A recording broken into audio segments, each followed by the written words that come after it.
Hello दोस्तों, मेरा नाम चंद्रशेखर है और इस समय मैं मौजूद हूँ पुर्तगाल की कैपिटल लिस्बन में। यहाँ पे मैं एक पब्लिक पार्क में बैठा हुआ हूँ और आज के इस वीडियो में हम बात करने वाले हैं पुर्तगाल के जॉब सीकर वीज़ा के बारे में। अब इस वीज़ा की ख़ास बात ये है कि इसके लिए एजुकेशन मैंडेटरी नहीं है, साथ ही कोई एज वाला क्राइटेरिया भी नहीं है, साथ ही ऐसा भी कुछ नहीं है कि आपको कितना एक्सपीरियंस होना चाहिए। अब इस वीज़ा का पर्पज़ है कि आप पुर्तगाल आएँ, यहाँ पे जॉब ढूंढें और एक बार आपको जॉब मिल जाती है तो आप यहाँ पे जॉब करना शुरू कर सकते हैं। आप यहाँ के रेजिडेंस परमिट कार्ड के लिए अप्लाई कर सकते हैं। तो इस वीडियो में मैं आपको डिटेल में बताने वाला हूँ इस जॉब सीकर वीज़ा के बारे में। फिर हम बात करेंगे कि पुर्तगाल में किस तरीके की जॉब्स अवेलेबल हैं और फिर हम बात करेंगे कि क्या क्या डॉक्यूमेंट्स चाहिए इस वीज़ा के लिए। इससे पहले कि हम आगे बढ़ें, मैं आपसे रिक्वेस्ट करूंगा कि आप हमारे YouTube चैनल को सब्सक्राइब कर लीजिए, क्योंकि मेरा पर्पज़ है आपको 100% जेन्युइन इन्फॉर्मेशन देना। अब देखिए, अगर हम पुर्तगाल के जॉब सीकर वीज़ा की बात करें तो अभी तक मेरा एक्सपीरियंस बहुत ज़्यादा नहीं है इसके बारे में, लेकिन हमने अभी तक सिर्फ एक क्लाइंट को असिस्ट किया है जिसको पुर्तगाल में आए हुए अब तकरीबन 1 साल होने वाला है। अभी उनको रिसेंटली अपना रेजिडेंस परमिट कार्ड भी मिल चुका है और वो यहाँ पे एक ऑफ़िस में काम करते हैं एज एन ऑफिस असिस्टेंट। तो सबसे पहले हम नज़र डालते हैं पुर्तगाल के जॉब सीकर वीज़ा पे। अब पुर्तगाल ने ये जो जॉब सीकर वीज़ा है ये कुछ साल पहले लॉन्च किया था। ये ऐसे लोगों के लिए है जो पुर्तगाल आएंगे और यहाँ पे आके जॉब ढूंढेंगे। अब ये जो वीज़ा होता है इसकी इनिशियल वैलिडिटी होती है 120 दिन की, यानी जब आप अपनी कंट्री से ये वीज़ा अप्लाई करते हैं तो ये आपको 120 डेज़ का मिलता है और इन 120 डेज़ में अगर आपको जॉब नहीं मिलता है या आप रेजिडेंस परमिट के लिए नहीं अप्लाई कर पाते हैं तो आप इसे फ़र्दर एक्सटेंड कर सकते हैं 60 डेज़ के लिए, और इसके बाद ये फ़र्दर एक्सटेंड नहीं हो सकता है। तो टेक्निकली आप पुर्तगाल में इस वीज़ा पे 180 दिन तक रह सकते हैं अगर आपको जॉब नहीं मिलती है। तो अगर आपको जॉब मिल जाती है तो फिर आप यहाँ पे जब तक आपकी जॉब चलती रहती है, आपका रेजिडेंस परमिट वैलिड है, आप यहाँ पे रह सकते हैं और फिर आगे चल के आपका रेजिडेंस परमिट या टीआरसी कार्ड एक्सटेंड होता जाता है और जब आपको 5 साल यहाँ पे हो जाते हैं तो आप एलिजिबल हो जाते हैं पुर्तगाल की सिटीजनशिप अप्लाई करने के लिए। अब ये सिटीजनशिप के बेसिस पे ही आपको पुर्तगाल का पासपोर्ट मिलता है। अब अगर हम बात करें कि प्रोसेसिंग में कितना टाइम लगता है, देखिए टोटल जो प्रोसेसिंग का टाइम है, अगर हम VFS पुर्तगाल इंडिया की वेबसाइट पर जाएँ तो उनका कहना है कि 60 दिन लगते हैं। हाँ, अपॉइंटमेंट में कई बारी दिक्कत आती है, लेकिन अपॉइंटमेंट मिल रहे हैं, इसलिए लोग आ रहे हैं पुर्तगाल में जॉब सीकर वीज़ा पे। लेकिन एक चीज़ बहुत ज़रूरी है, अगर आप यहाँ पे प्लान करते हैं जॉब सीकर वीज़ा पे आने का तो आपको एक प्लान बना लेना है। आपको एक्चुअली जो अपने पोटेंशियल एम्प्लॉयर्स हैं उनसे कांटेक्ट करना चाहिए। आपको रिसर्च बहुत ज़रूरी है करना, क्योंकि अगर आप यहाँ पे बिना पोटेंशियल एम्प्लॉयर्स को ढूंढे आ गए तो जॉब मिलने में दिक्कत भी आ सकती है। साथ ही मैं कहूँगा बेसिक पोर्तुगीज़ सीखना भी शुरू कर दीजिए। वैसे मैंडेटरी नहीं है, लेकिन अगर आप पुर्तगाल की भाषा जो पोर्तुगीज़ है वो बोल सकते हैं तो उससे आपको एडवांटेजेस मिलेंगे। अब अगर हम बात करेंगे जॉब्स की तो देखिए यहाँ पे जॉब्स हैं IT सेक्टर में।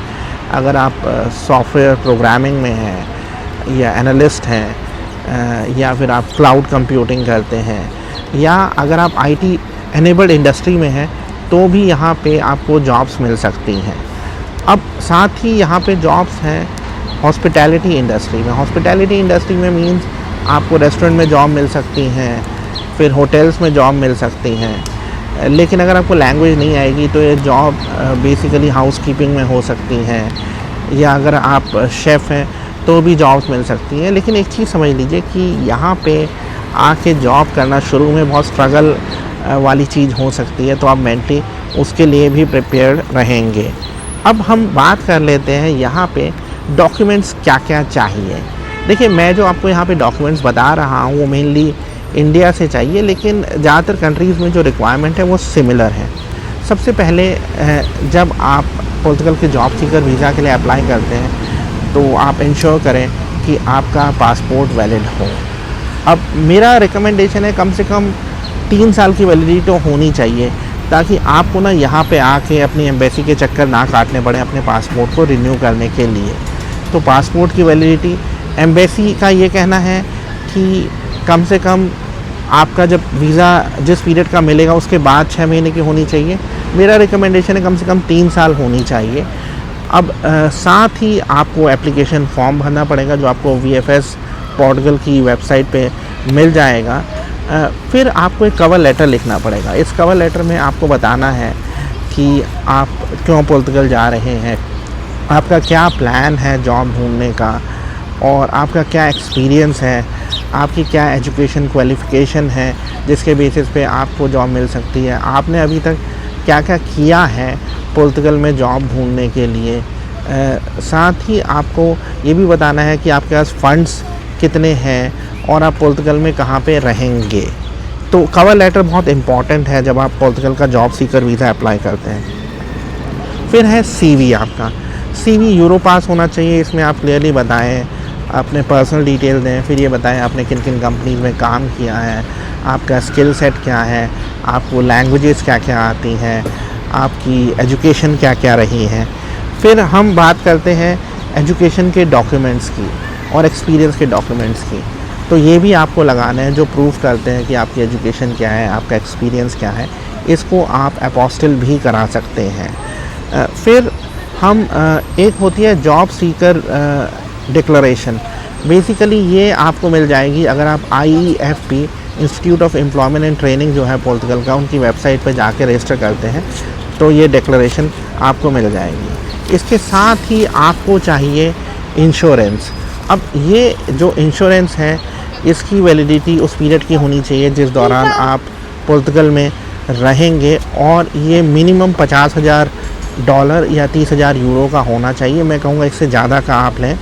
फिर आपके पास राउंड ट्रिप आइटिनरी होनी चाहिए या एयर टिकट बुकिंग होनी चाहिए। डमी टिकट भी एक्सेप्टेबल है, ज़रूरी नहीं है कि आप एक्चुअल टिकट लगाएं। फिर आपके पास प्रूफ ऑफ फंड्स होना चाहिए। अब देखिए, प्रूफ ऑफ फंड्स जो वेबसाइट कहती है वो कहती है 850 × 3, यानी ये बन जाता है तकरीबन €2500 यानी 2.5 लाख इंडियन रुपया। बट मैं रिकमेंड करूँगा कम से कम 4 लाख इंडियन रुपीज़ या €4000 आपको शो करने चाहिए। फिर आपको चाहिए पुलिस क्लियरेंस सर्टिफिकेट, इसको आप अपोस्टिल करा लेंगे। फिर हम बात करते हैं एकोमोडेशन की। देखिए, एकोमोडेशन में आपके पास रेंटल कॉन्ट्रैक्ट हो सकता है, या फिर कोई ऐसा इंडिविजुअल जो पोर्तुगीज़ सिटीजन है या जिसके पास पोर्तुगल का रेजिडेंस परमिट है, जिसके पास अपना घर है, अगर वो लिख के दे दें वो भी एक्सेप्टेबल है। इनफैक्ट फ़ंड्स की जगह अगर कोई पोर्तुगीज़ नेशनल या कोई ऐसा थर्ड कंट्री नेशनल जो पोर्तुगल में रह रहा है जो अंडरटेकिंग दे दे या गारंटी लेटर लिख के दे दे कि वो आपके खर्चे की देखभाल, फंड्स होने चाहिए, अदरवाइज़ आपको वीज़ा मिलने के चांसेस कम हो जाते हैं। तो ये था मेरा वीडियो पोर्तुगल के जॉब सीकर वीज़ा के बारे में। देखिए, पोर्तुगल का जो जॉब सीकर वीज़ा है, अगर हम इसे और EU कंट्रीज़ के जॉब सीकर वीज़ा से कंपेयर करें, फॉर एग्जांपल जर्मनी से, जर्मनी में आपके पास कम से कम बैचलर्स डिग्री होनी चाहिए जो जर्मन बैचलर डिग्री के इक्विवेलेंट हो, या अगर हम बात करें स्वीडन की, वहाँ पे मास्टर्स डिग्री होनी चाहिए। तो उनके मुकाबले ये एक अच्छा ऑप्शन है। इसके लिए आप अगर कम पढ़े लिखे हैं तो भी अप्लाई कर सकते हैं। मुझे उम्मीद है कि वीडियो आपको पसंद आया होगा। अगर आप इस बारे में और जानना चाहते हैं तो आप मेरे साथ कंसल्टेंसी सेशन भी बुक कर सकते हैं। आज के वीडियो में इतना ही। Thank you very much. Bye.